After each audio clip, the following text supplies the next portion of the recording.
Ready Check Radio.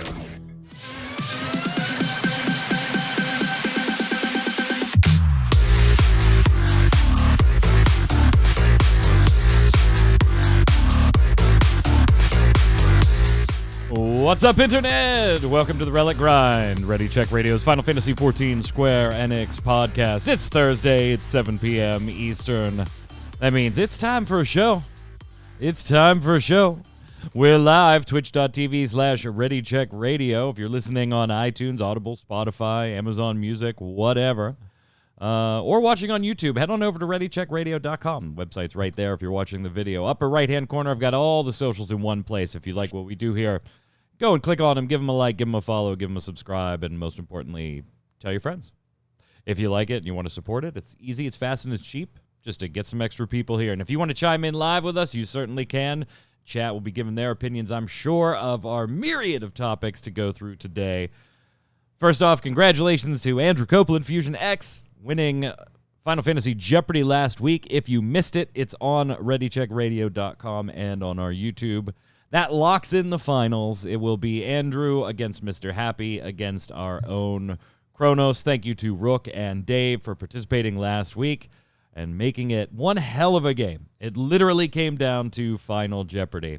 Programming notes, we will have a show next week as normal. Kronos won't be here, so we'll have Mr. Happy guest hosting with Tark and I. And then everybody's going to be off on the 14th. Going to give the entire Relic Grind crew the day off, recoup on the 14th, and we'll be right back here the 21st. But we've got plenty of stuff to talk about between now and then. Joining me to do it, Mr. Chris Montoya, a.k.a. Tarkoth. What's up, sir?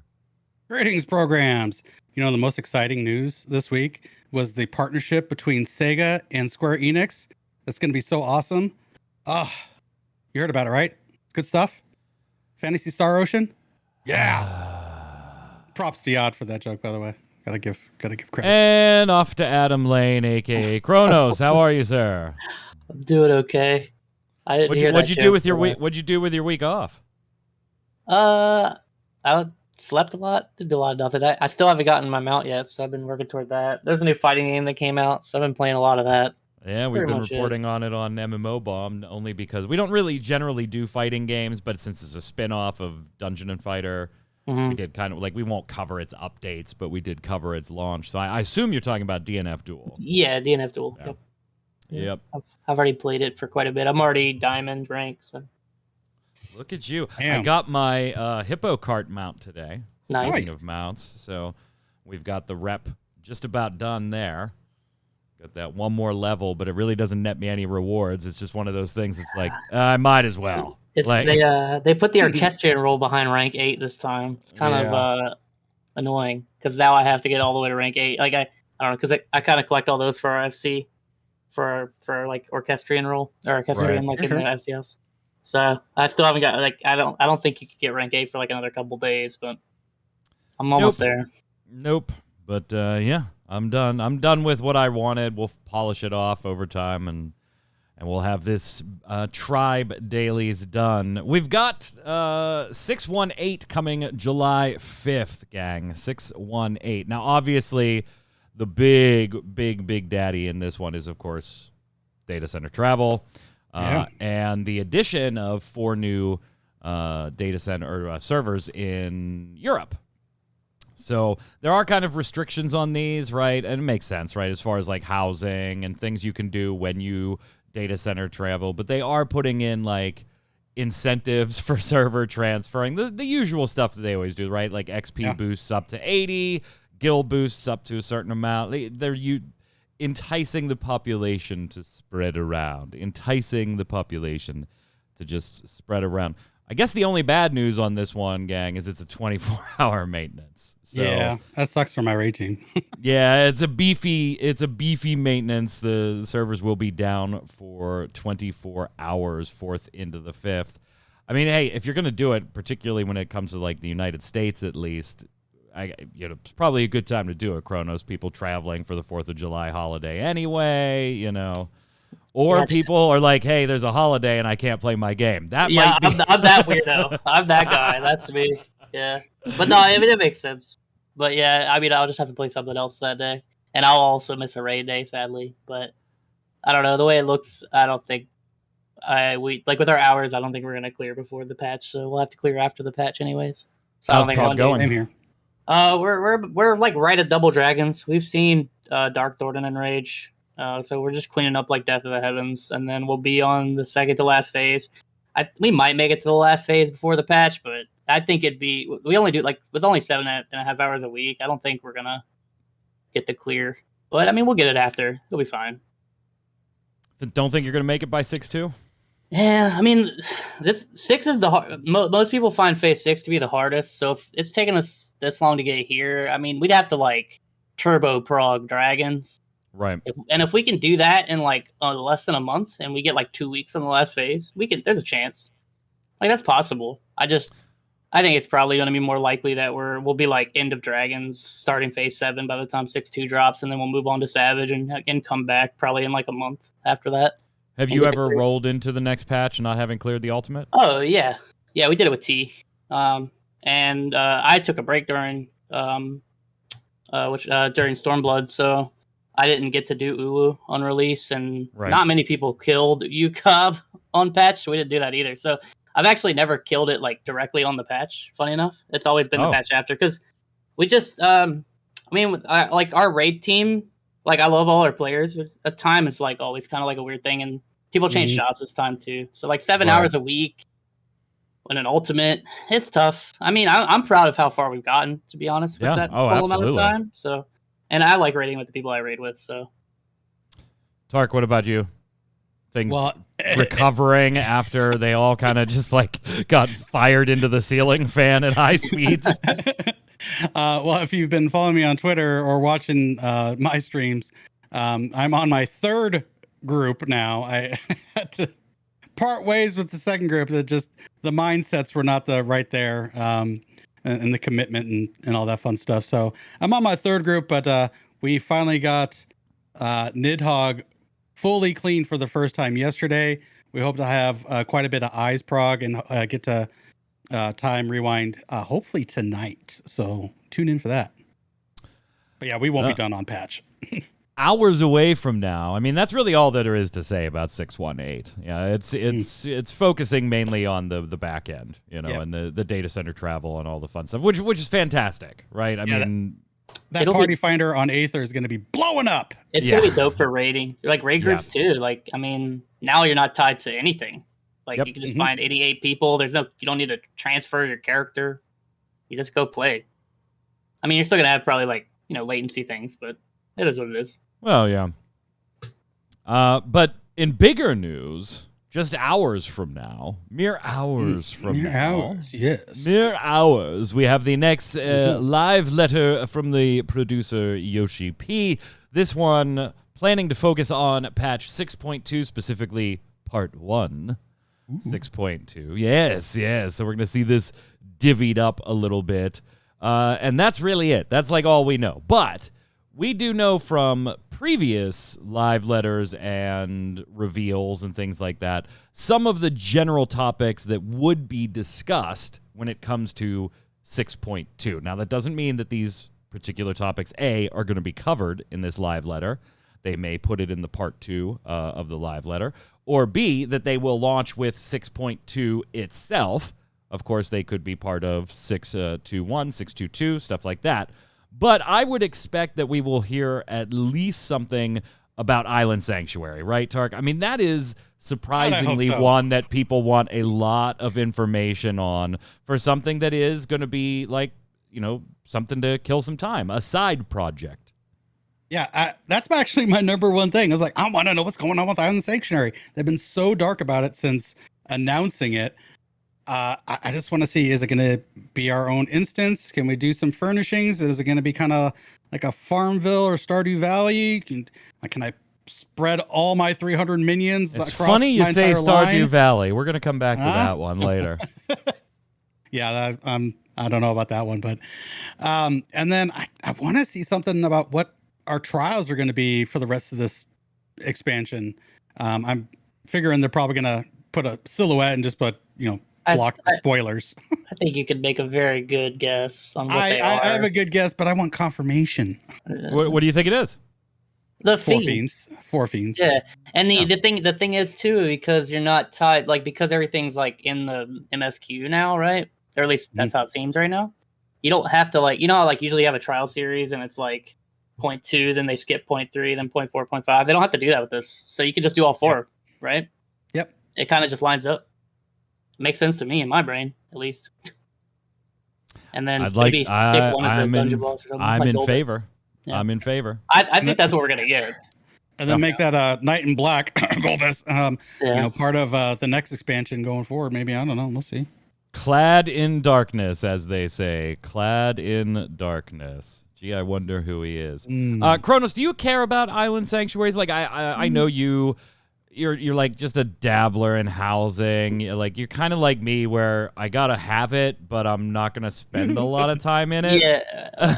So I partake in everything in this game, at least for a little bit. Then my interest varies. Like, I mean, like, we have an FC house. I've helped work on it. I'm not like some housing expert though. Like, so it's very small. I'll probably, depending on like what you get for doing it, because maybe there's rewards tied to stuff. I don't even know.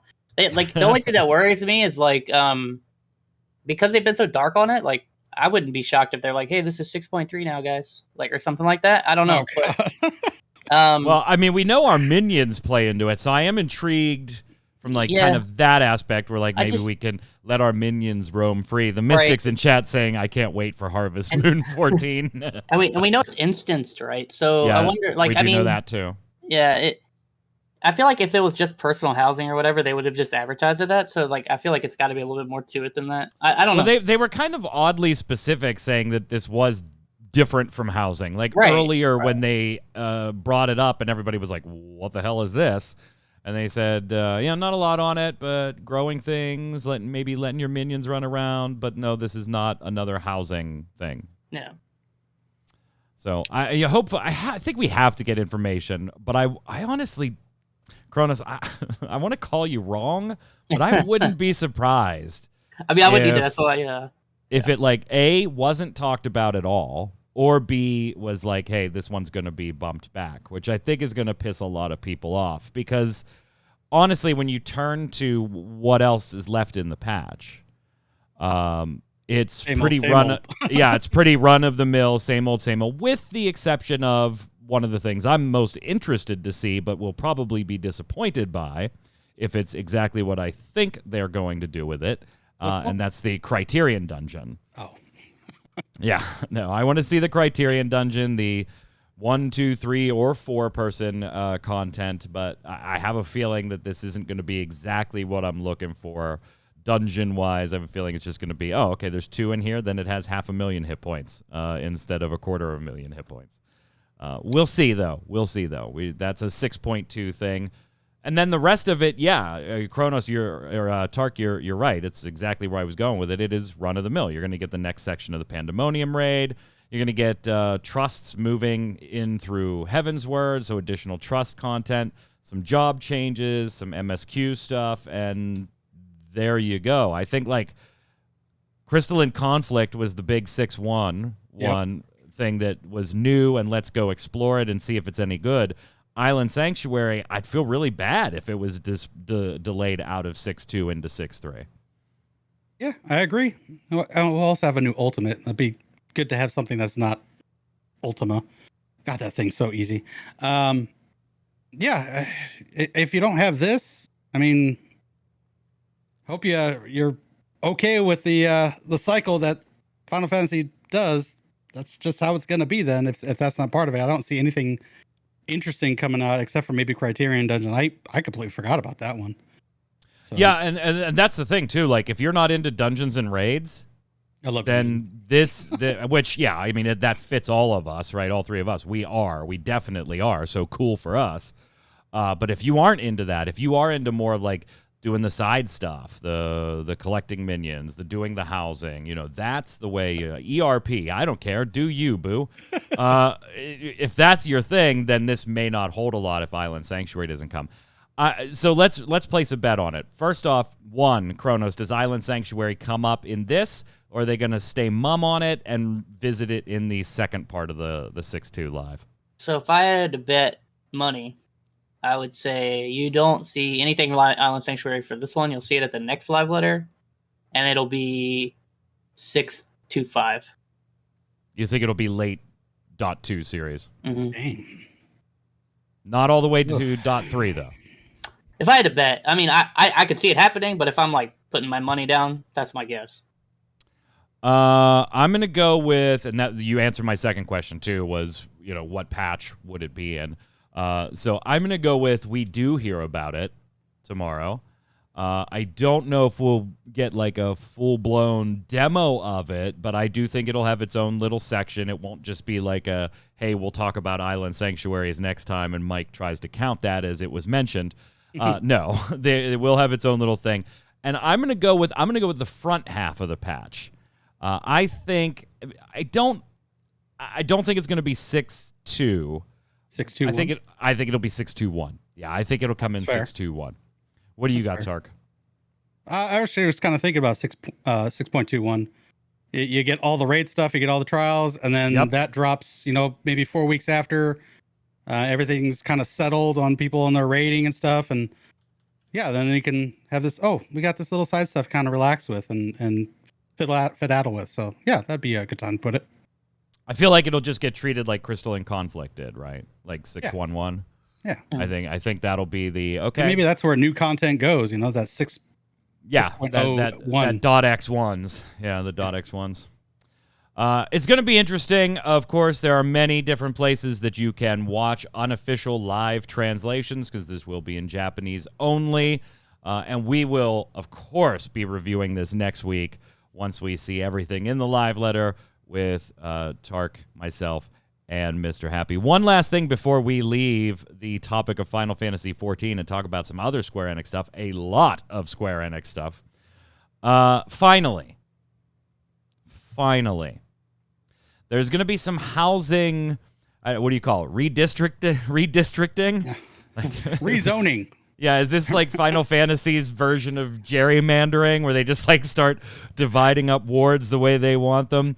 This should have happened a while ago, I think, but free company housing wards are being decreased and the leftovers are being reallocated to private housing. Right now, free company housing takes up 18 wards.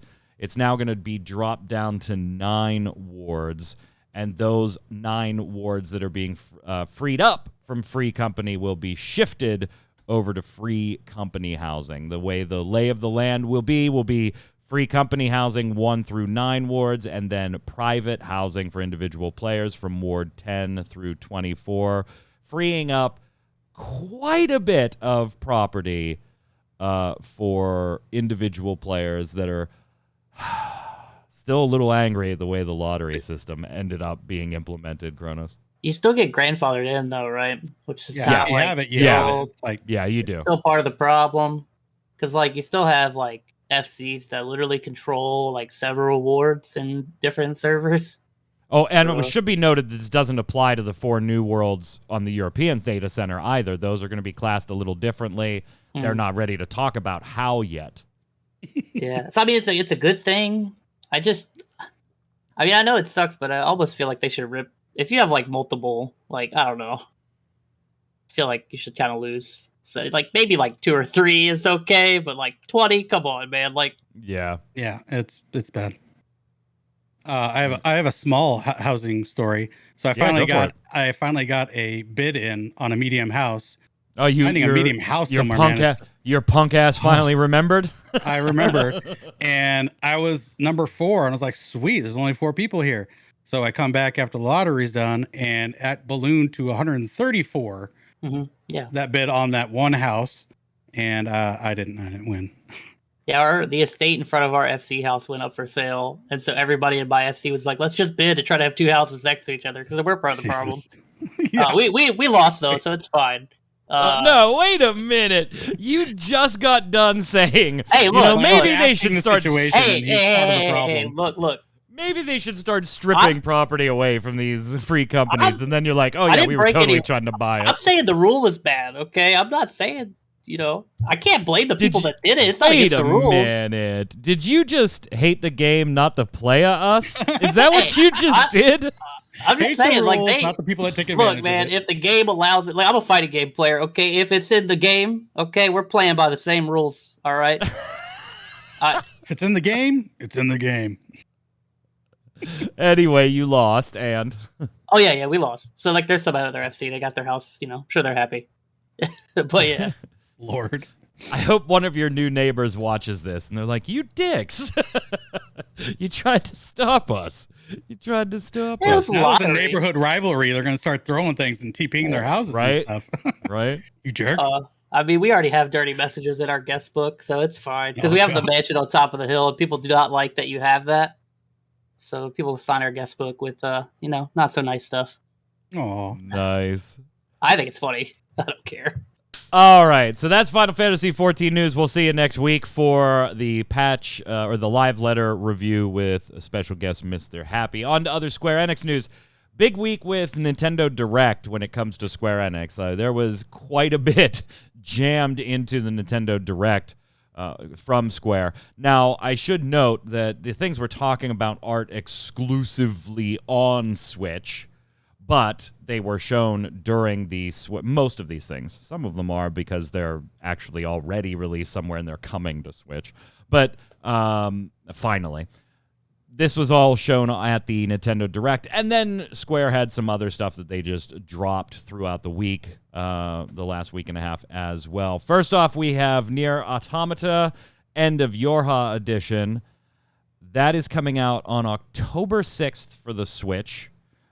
With all the previously released DLC and some exclusive costumes. And by the way, before even coming out on the Switch, that game, Square announced, has sold 6.5 million copies. Now, I want to say I'm not surprised because I bought it on day one. I love it. I love that series. I love that IP. But I got to say, I am surprised that it got to 6.5 million. That was a lot higher. If you would have said 3 or 4, I would have said that sounds about right. 6.5, pretty impressive. It's been a slow burn though, if you look at it. It was one of those. Yeah, it was one of those titles that is just keeps trucking along and racking up the sales. Not a mega blockbuster on day one, but now Switch owners finally get a chance. I've played the hell out of this game. I still throw it in occasionally. I don't think I really have a desire to take it on the go with me enough to pick it up on the Switch. Tark, you're kind of shaking your head. I guess you're along the same lines. Yeah, that's one I want to sit and be in front of my TV to enjoy the big experience. For people that haven't played it and you have a Switch, get the game. It's awesome. It's it's a hell of a bundle. All the DLC and some costumes. Yep, absolutely get it. And if you like that, then check out Nier Replicant. It's not out on Switch, but give that a look if you. It will be. It will be in 3 years. It's fine. It will be in 3 years. It's fine. I do feel like this is a really late bloomer onto the Switch, and generally, like most games are. Don't get me wrong, but this just seems like wow. I almost watched it and was like, really? That's not on the Switch yet? I know the Switch is delayed, but damn, yeah. Kronos, you're not buying this, are you? No, I already have it on PC. I love the game. Yeah, 100% of it. I think, though, the thing you mentioned, the sale thing, it came out in 2017, right? That was a pretty stacked-ass year. Oh, yeah. And then I feel like word of mouth really helped this game a lot. That's what I mean by it's a slow burn, yeah. Yeah. I think I played it at least a year after it came out just because I had a lot of friends that talked it up. And then I eventually played it. Because I look at the game like this, and aesthetically, it doesn't look like my style of a game. But then you play it, and you get into the story. And, I don't know, it kind of just grabbed me. It grows on you. It grows on you. Yeah, but I'm not buying the Switch version just because I've already kind of played the game out. I might, if I played it again, I would just boot it up on PC. Yeah. But I think like Tark said, I think it's great for people that haven't played it yet. So. Then we've got Harvestella.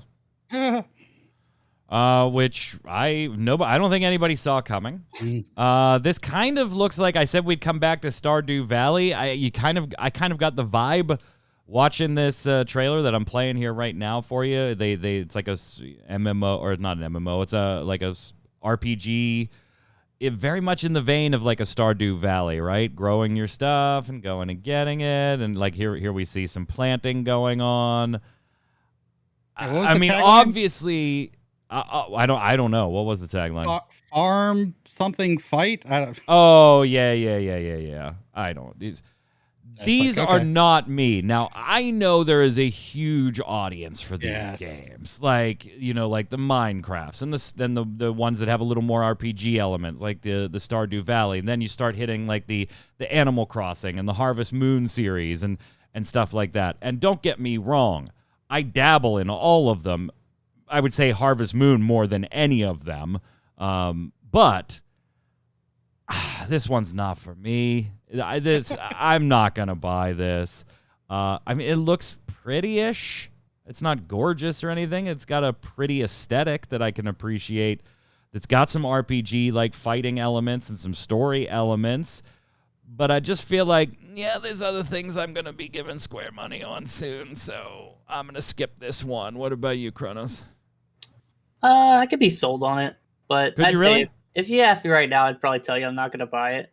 But like the battle stuff seemed interesting enough. I don't really care about the farming crap. I don't care. Right. Like games like Animal Crossing are not for me. I understand why they have mass appeal and why people love them. They're just not my jam. If I see more of the battle stuff for this game and it's interesting, I can see myself trying. I think I actually kind of like the way it looks. But I do. I like the aesthetic. Yeah. I don't think it's anything like tremendously impressive, it's not like but I like the aesthetic. Yeah. It just looks like, I don't know, looks decent, like a decent RPG. I would probably tell you I'm on the fence right now, and if I had to make a decision, I'm not gonna buy it, but maybe. Tark? I'm glad this isn't part of our love it or leave it this week, because I am absolutely on the fence. I don't know which way I'm going on this. I need to see more. My buddy Piers, my co-host on my other podcast, he is like, "Yep, I'm getting it. Day one. This is my jam." I'm like, "Okay, dude, all you." Yeah, I mean, I'll if watch you play it and kind of see. Yeah, it is definitely one of those games that, like, if it's for you, Yeah, you're just like right away, you. and then everybody else is kind of like, I'm gonna have to watch a little bit first. Yeah. Season of Death, though. What a unique name for the end. Season of Death. Right.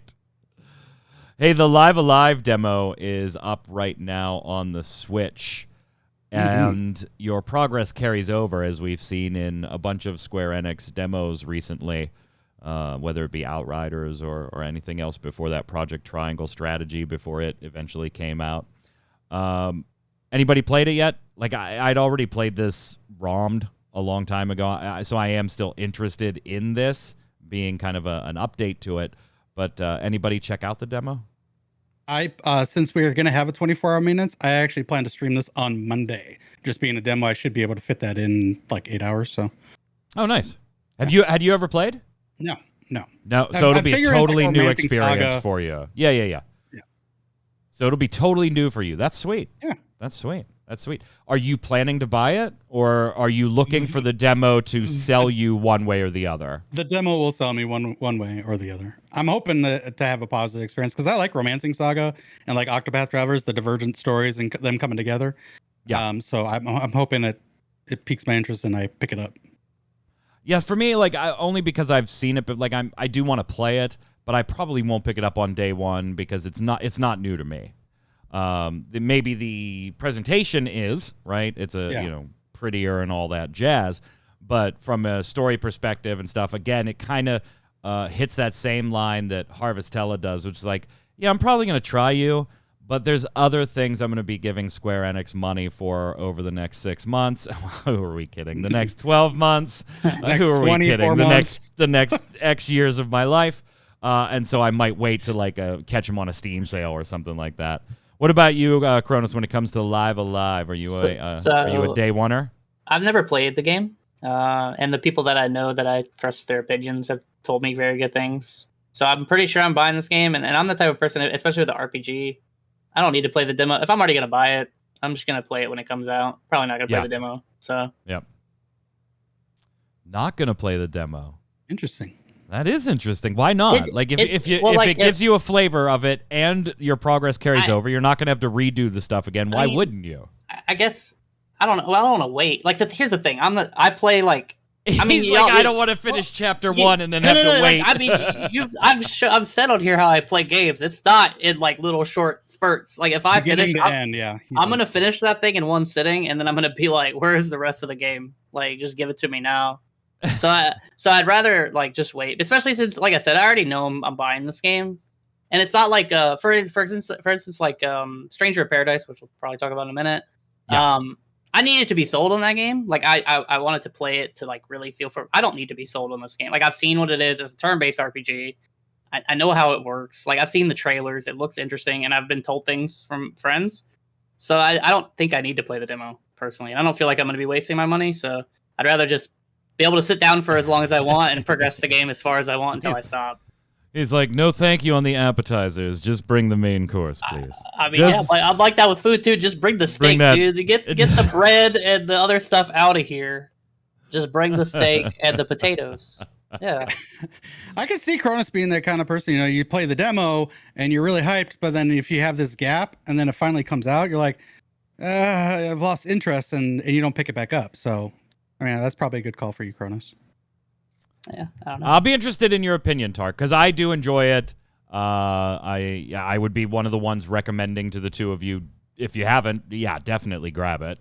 I know you both like turn-based and stuff like that, so go for it. I'm hanging out on Monday. I'll be playing. I definitely will. I'm not going to help you play. I'm not going to help you. I don't backseat game like that. I don't backseat game. Let's see. What else we got? Oh.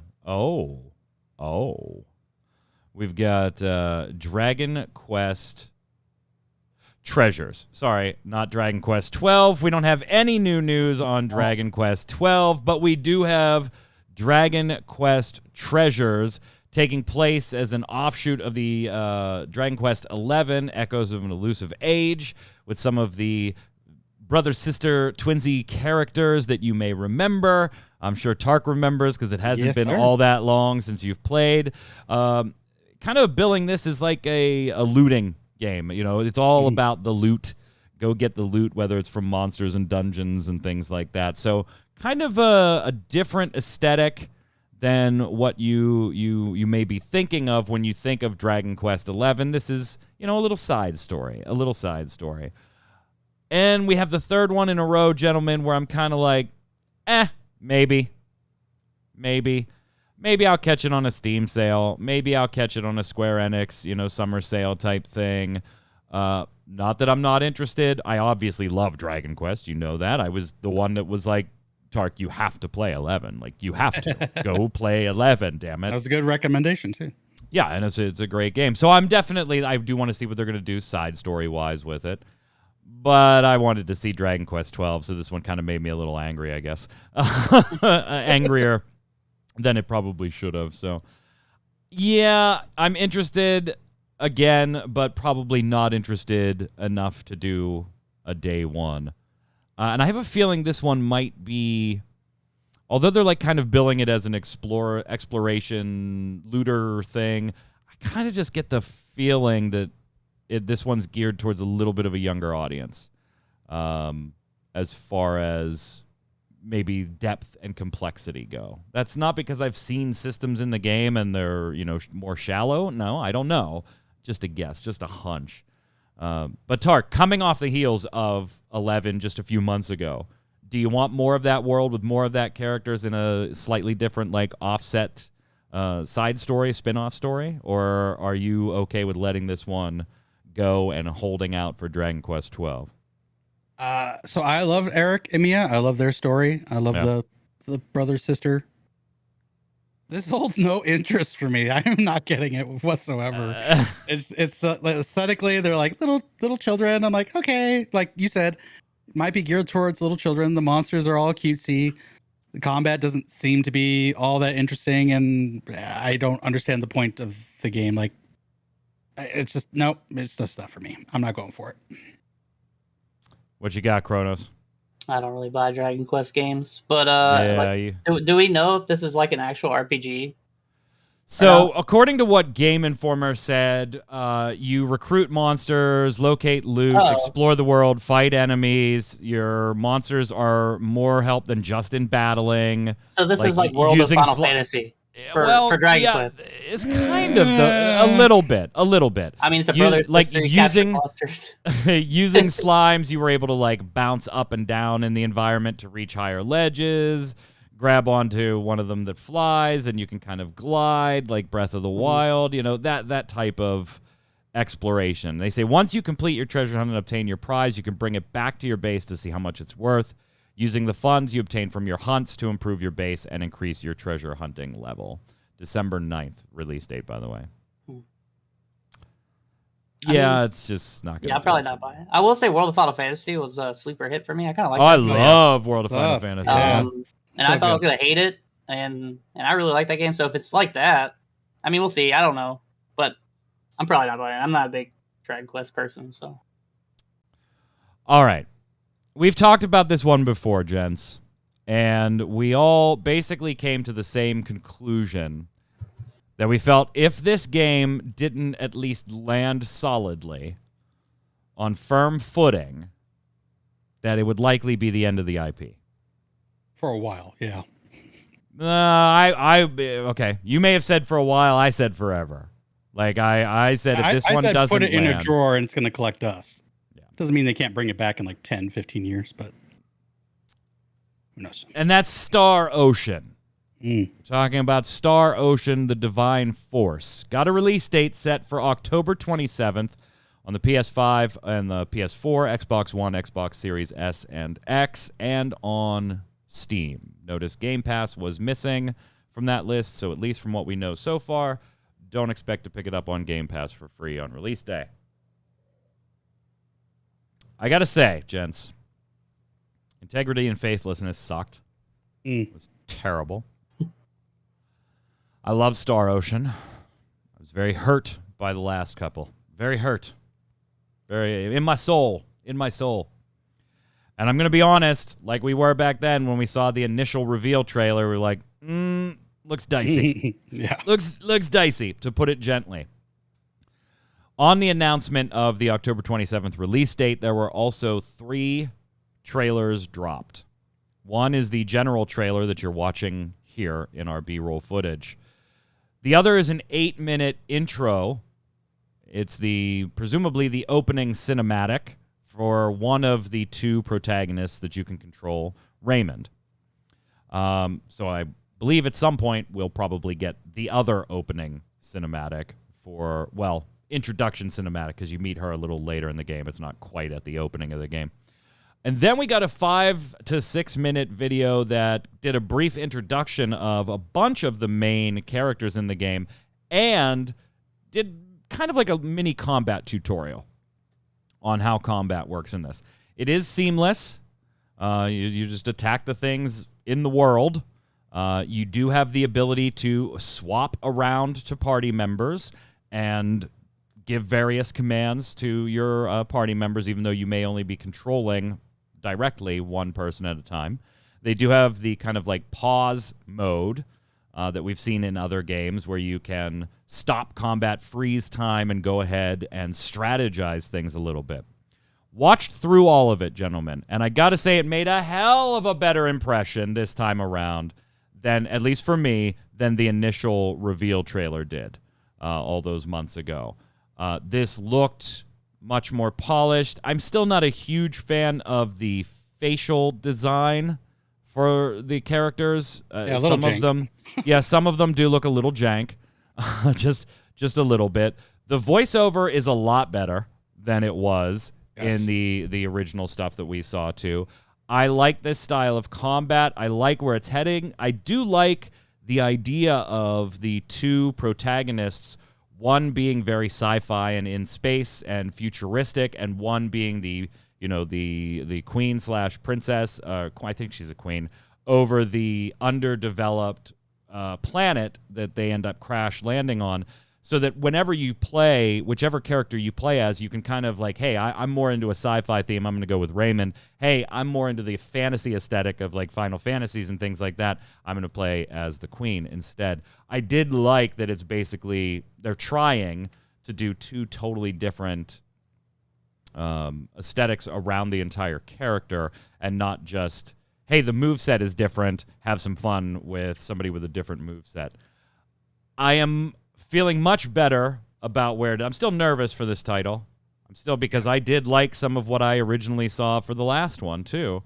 So I'm still a little nervous for this one, but I'm feeling a little better, and I am intrigued by the way the Raymond trailer sets up the story for like what just happened here. Why'd the Federation do that? Like, what is going on?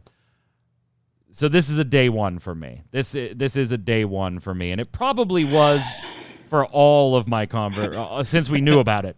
But it's definitely a day one now. Definitely a day one. Tark, you coming with me? We gonna let's do a midnight release, stand in line together, or are you still? That sounds like a lot of fun. Or are you still scared off? So with the initial trailer, it had me at a 4 out of 10. I haven't seen that story trailer. I'll check that out at the show, but I did watch the combat stuff. Yeah. I went from a 4 out of 10 to a 7 out of 10. So I made a big jump. And we made the joke earlier about Sega and Square being together. I initially thought, is this Phantasy Star 5? Are we actually going to get a new Phantasy Star? But no, it's Star Ocean. It's fine. It's fine because that's always been futuristic. I'm actually now leaning towards picking it up on day one, if maybe not just a couple days later. Right. We see a little bit more, maybe, that bumps up and I'm standing in line with you. That sounds like a blast. Let's do it. All right, so but we got to get a couple more trailers then to push you over the line. What about you, Kronos? I think I'm kind of with Tark a little bit, maybe a little bit more pessimistic, but I was definitely low. The first trailer, I thought it looked barely bad. I think we were, as Star Ocean fans, we were pretty critical of it. I'm a big fan of the first two games, and the third game too. And a lot of 3D stuff I really haven't really liked much. They're not all bad, but the last few have been pretty terrible. So I'm still kind of reeling from that stuff. I still don't think this game looks graphically that great. But the gameplay, it does look, but I'm okay with that because it's this is the aesthetic of Star Ocean. Whether you like it or not, it is the aesthetic of Star Ocean. I guess you don't notice it as much when you play the classic ones because it's that the different smaller art style. Yeah. And I'm into that stuff, but then when it translates to this, I'm less into it, I guess. But I can ignore it if the gameplay is very good, and the gameplay stuff did look a lot better than I thought it was going to be. So I can be sold on that. I don't think this is a day one for me, though, for sure. I think this is going to be I'm going to let other people buy this. You're going to come watch my streams and then make a call. and then see if I like it based on reviews and what I see. And then this might be a week 2 buy for me. So I'll have to gather information after release. But maybe more trailers could sell me. Yep. Come on and watch my streams then. Because I will definitely be streaming this one here on Ready Check Radio. Love it. Love Star Ocean. So even if we actually did pick the last one up at midnight and came home and streamed it. So maybe we'll do the same here. Tark, we all enjoyed this game, but I think you were the one that maybe were the most vocal about how much you enjoyed it. Stranger of Paradise, you got a DLC coming in less than a month. Less than a month. I might not actually pick this up. Why? I'm done with Strangers of Paradise. There's a lot of grinding I got to do to finish the game. But I just might be done. I don't know if I care to dive any more into it. That story was just so freaking weird. I enjoyed the combat. I don't know if I wanted to dive into the nitty gritty of the combat mechanics at end game and the perpetual grinding. So. Oh, okay. I thought for sure you would grab this. All right, so I was wrong there. Kronos, I figured you were probably a maybe leaning a little more towards the probably not, but at least considering it. Yeah, so I did grind out the end of the game. I think I had the highest eye level you could get. Obviously, there was better items for statistically you could pick up. And I did experiment. My biggest worry is if I buy this and I'm already that far ahead grinding, am I just going to steamroll this content? Yeah. And if that's the case, then I think I'm good. I don't want to just like buy it and then steamroll normal mode and then because it doesn't strike me based on the trailer that it's going to be more than like a couple fights. Yeah, and what's weird is they in the description for the video they call it an expansion, and I'm like, you're using the wrong word. Yeah, like if it's an expansion, they need to show more. Not number one, an expansion. If this is an expansion, then you purposely shortchanged the game when it came out. Yeah, so I mean, we'll see, but yeah, my gut tells me this is gonna be like 2 fights. So my thing on this is I'm a no too. I enjoyed it for what it was. I hated the story. I didn't like the story either. Yeah, I thought it was pretty bad. I thought it was dumb and didn't make any sense in certain points, and just seemed very plot of convenience at moments. And it's like, how have you guys not figured out what's going on already? And I you know, even if this had story, which I don't think it's going to have much, if any at all, I think it's going to be a series of new fights to go do with like the thinnest of threads to connect you going through to do the fight. Yeah. I just have no interest. No interest. Doesn't mean I didn't like the game. I did. I would like to see Square iterate on it, not make more of it, if that makes sense. No, that makes sense. I don't want them to give up on this Demon Souls, Dark Souls-esque in a Final Fantasy world. But they just didn't. They hit a double in my book this time. Now let's let's take a few more at-bats and see if we can bat that run in. You know what I mean? Sure. Hey, good news, bad news situation, I guess. The good news is that Square is saying, nah, it's too early to make Dragon Quest and Final Fantasy blockchain or NFT games. So that's good news. No NFT blockchain in our Final Fantasy or Dragon Quest right now. I guess the bad news is that they didn't say, no, we don't want to do it with those franchises. They said, no, it's too early for us to do that. And by the way, we still want to do this stupid shit. So good news, bad news, I think, on that front. Yeah, that's attaching the words blockchain to Final Fantasy or Dragon Quest just gives me cringe. It's too early, Kronos. The world is not ready yet. They're just walking back more, right? Like they're trying to say things that will appease people who really hate it without telling the shareholders. They're like while still telling them like, hey, we might do it, maybe. Yeah. So because if you're a shareholder, I don't care what Square Enix does with NFT and blockchain. It needs to be in Dragon Quest or Final Fantasy. Like, I don't care what other products you're making. I don't care. If I'm a shareholder and I honestly think the future of making a lot of money for me and my Square Enix investment is in blockchain and NFT, those are the titles I want it in. So I do kind of take your point that this is a little bit of a backtrack without saying, oh, no, we're not going to do that. Oh, no, we're not going to do that. Which they've been doing before. They walked it back, with the $300 million they got from the Western Studio sale. They said they were going to use that for NFT blockchain stuff, piss people off, and then they said, no, we're going to use that to invest in our current portfolio instead. And then we got a bunch of updates. I say a bunch, but this is going to be like 5 minutes of discussion because they're just little tidbits. But we know a couple new things about Final Fantasy XVI from over the last week. One, it will not be open world. So we will have that, you go to an area, you explore it, you do your thing, and then it's going to load to the next area. Yeah, they said it'd be more like zones. I'm imagining like Final Fantasy 12, kind of. Yep. Yeah, that's kind of the way I got it too. Yeah. There will be parties. But it'll be very much like Final Fantasy XV, if not a little more restrictive than Final Fantasy XV was, in that you will be playing as Clive. That's it when it comes to characters. Yes, you are going to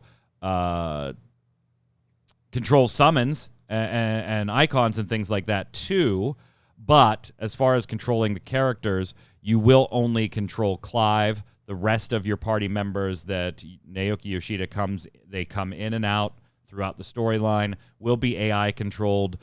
I do feel like this kind of validates me pointing out on the last time we had a show, guys, that Clive's name was showing next to a health bar in the trailer, which wouldn't make sense if it was a single-player thing. So, yay, I guess kudos to me on that one.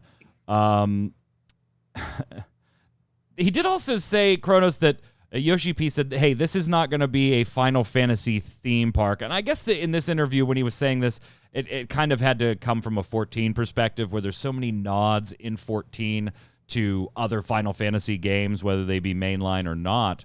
And I guess he just wanted to kind of quell any thoughts that, like, you know, oh, we're going to put a bunch of nods to other Final Fantasies in here, where he's like, no, we're that's not what we're doing here. We're actually telling a darker, more adult story. But he also brought up concerns on, hey, Kronos, Tark, Mike, your generation loves us. The generation behind you isn't playing Final Fantasy. And honestly, that's the generation we need to play. Like, they did bring up the concerns of a younger audience not grabbing onto Final Fantasy in the same way that, you know, our generation and maybe the last 10 or 15 years behind us age-wise have. And a concern with younger audiences picking up Final Fantasy, which I thought was kind of a weird thing to say when then you're trying to also turn around and say this is a darker, more adult storyline that we're trying to tell here, too. It just seemed a little off balance there to me. Yeah. I mean, I love YoshiP. I think that answer is kind of bull. Really? Yeah, like 15 was not. I mean, like I like the parts of 15, but let's be real, that product was questionable. 14 kind of doesn't count; it's an MMO, but it's very popular among all age ranges, as far as I'm aware. 13 also, you know, kind of a weird direction. I don't know. I don't think that. I think they're just trying to like appease people like us that are like, I want like the old school turn-based feel back. Well, to be fair, he did acknowledge that. He did acknowledge that, like, 13 had its missteps, 14 is a different beast, 15 had its missteps too, and we're trying to create something that will pull in a bit of a new audience on the younger side and revitalize a little bit of faith in the audience our age. Yeah, but the way I take that is he's saying, like, younger players don't like turn-based games at all. Yeah, I could see that. I don't think he's like trying to convey that. I think he's just trying to say, like, hey, we need to appeal to like everybody. Because, like, again, you know, and part of that statement is true. He's got us by the balls a little bit. Like, we're gonna buy this. It doesn't matter, you know. Yeah. Dave's questionable about buying it, but I'm gonna get it. But I'm actually really happy with a lot of stuff they showed. I'm always gonna die on that hill where, like, that's why I still go back and play old games. But and maybe that's because I'm old. Maybe he is right. Maybe that's just true. But no, I'm actually glad. Like, I think the party stuff is pretty awesome, even though it's just NPCs. At least it gives you like that. Like, I think we were talking about it when we brought it up before. Just like the banter and like the characters being there. Yeah, the narrative, the relationship building, the development. Stuff matters. Yeah. I am really happy though. He explained in one interview about the M rating. I liked his take on that and like why they went in that direction. But you are right. It kind of does kind of fight with what he's saying here too. Yeah. With, like, appealing to younger people. Well, why don't you tell people his rationale for M since you were talking about it? I mean, basically, he was saying he's trying to tell like an adult story. And it's not because it's like overly gory or anything. It's just they wanted to tell the story the way they wanted to tell it. They had a story in mind, and that ended up just being something that was going to get a mature rating. So they just went for it out of the gate, as opposed to like trying to tone it back, like 7 Remake, for example, to get the rating down so that younger people can buy it. Because, like, I mean, you have moments in 7 Remake. I always go back to the Genova stuff, like. In the original game, you know, you got like the blood trail and stuff, and like they just like made like purple goo, and it doesn't hit the same way, if that makes sense. Cosmic blood, yo, cosmic blood. Yeah, and it's like I'm not saying 7 Remake's bad or anything. It's just that moment in particular always stands out to me as like, yeah, you did this because you didn't want to get hit with that M rating. Yeah. Whereas like with this, I'm kind of glad that they know what they want to tell, and I'm really excited for the narrative of this game actually. So the more I hear about it, so. I'm excited still. I'm actually more excited with these interviews than I was at the trailer, I think. So, Yeah, definitely the one that I would recommend reading the most if you have some time is the one on the Washington Post, ironically. Not a gaming website, but it was a great conversation, not just about Final Fantasy XIV, but also, I'm sorry, 16, but also YoshiP and the future, the headline might be a little debatable. The man who saved Final Fantasy is forging its future with Final Fantasy 16. I mean, you can't argue he saved 14, but, I don't know. Well, you think about it. I mean, how many years since they've had a title that hasn't had any major issues? 13 well, I mean, had its hiccups. 15 had its hiccups. 14 was a big blunder, and he saved that. So, I don't know. We'll see. So, yes, no doubt he saved 14, 100%. But did he save Final Fantasy? We haven't even seen 16 yet. Saving he didn't have anything to do. He didn't. So, of course there would have. Get the fuck out of here. Get out of here. Yeah, there would have definitely been. It wouldn't have mattered. But the saving would also imply that there was more failure. It's not like 15 was a failure. Maybe by their eyes, but Square is weird. It's still sold. Yeah. 13. Square's 2.5 million. Didn't meet expectations. It was Hitman. What did you want? Damn Guardians of the Galaxy. Not meeting our expectations. Anyway, Outriders, by the way, World Slayer, Head Start started 2 days ago. The official launch was today. I actually did go ahead and end up picking it up, guys.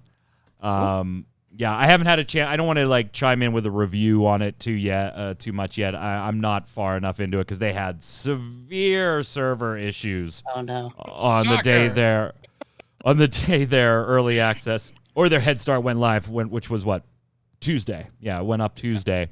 Today is the official launch, and I'm like, how are we stuck in this?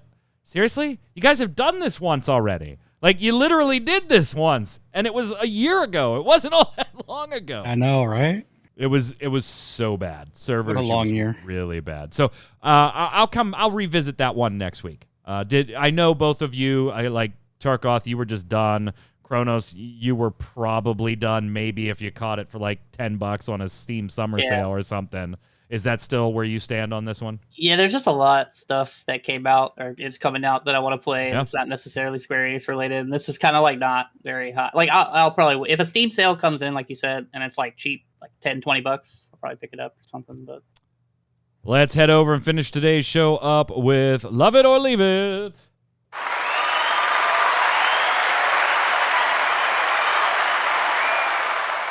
If you're new around these parts, welcome. Come back some more. This is how we end every episode of the Relic Grind. It's where I give you something Square Enix related. Could be a game, could be something they've done in the press, a decision they've made, anything I want tangentially or directly related to Square Enix. And you tell me whether you love it or leave it. No gray area. Love it, you want more of it. Leave it, never see it again. And I think when we talked about this earlier in today's show, there was quite a bit of gray area and uncertainty. So I'm going to put everybody on the spot. Star Ocean, based on what you know right now about the next game, love it or leave it, Kronos. Sadly, I'm going to leave it. I just don't think, based on what I've seen, that I would buy the game. I don't really have faith or trust that it's going to be good. I think they moved in the right direction, but if I had to make a decision right now, I'm not buying it. That was the whole point. When I was doing the show notes, I was like, there's no way they're going to be sure about this one, so I'm going to put it in love it or leave it and make them be sure about it. Tark, what do you got? If this was a topic last week, I'm leaning on the negative side, leaning on the leave it, but with all the information we got, I'm leaning towards love it. Maybe I'm leaning towards. You got to pick one, sucker. I'm on love it for right now. All right. Maybe a little bit more, and I'll join you on that midnight pickup. We'll hang out and popcorn and all that fun stuff. And yeah, I'm going to go ahead and give a love it because I'm just a glutton for Square Enix disappointment. I mean, that's just the way I operate these days, I guess. I can't wait for that to come out. God damn it, it sucks. Oh my God. Maybe we'll get a health of a disappointment when Forspoken comes out. Oh, that's Forspoken. Oh my God, that's coming out too. That's Jesus.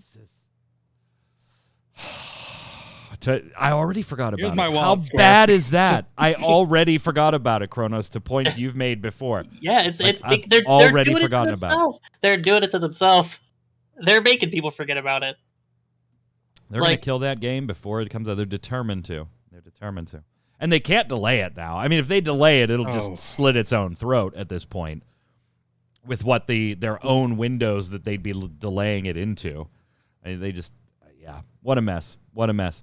That's going to do it for today's show, gang. We'll be back, of course, next Thursday, 7 p.m. Eastern, with another episode of the Relic Grind, where we will review the live letter airing just hours from now with myself, Tarkoth, and Mr. Happy next Thursday, 7 p.m. Eastern, here on twitch.tv/ReadyCheckRadio. We'll be back Saturday night with Gaming Gumbo 2 days from now. Saturday at 7 p.m., our weekly gaming wrap-up show. And, of course, we have all of our streams. Chat, don't go anywhere afterwards. She's not sitting at her desk, so I can't introduce her. But Faye Death will be going live after today's show. We'll go dark for a minute or two, then we'll relabel things and come on back so you can hang out on stream with her for the evening. Until next time, Kronos, where can everybody find you? Same as always, Twitter, playing about the newest stuff, whatever it is that I'm playing. Hopefully I'll have my pterodactyl mount before 6.2. I'm almost there. I promise you there'll be a picture warning everyone not to do it once I get it. Don't do it. It's insane. Lord. But yeah, that's pretty much it. Tark. Twitch, Twitter, YouTube, all at Tarkoth Gaming, and doing Final Fantasy XIV 5 days a week, Monday through Friday, and then Ready Check Radio on Saturday and Sunday night, or early morning, depending on where you're at. We finished Jedi Fallen Order, and we're now doing Sekiro, because chat told me to play it, so I'm playing it. It's a good game. Faye actually made it back to her desk. Look at that. I was just about to hit the big outro, and Faye made it back to her desk, but not in time to hit unmute. Not in time. Rats. So rats. Faye, I already plugged you, but what are you streaming? Thanks. I didn't tell anybody what you're streaming. We're back to Tiny Tina's Wonderland for extra mayhem. Back? Because we're full-time mayhem now. Back. Full-time mayhem in the Wonderlands. Chat, we'll have that coming up right now. I'm Mike Byrne. You can follow me right there, Magic Man 1, but more importantly, follow at RC Radio, RAIDEO, on Twitter, and you'll know every time we go live with one of our podcasts or streamers. Until next time, stay safe, gang. We'll see you on the servers. Faye is absolutely hanging with Dave.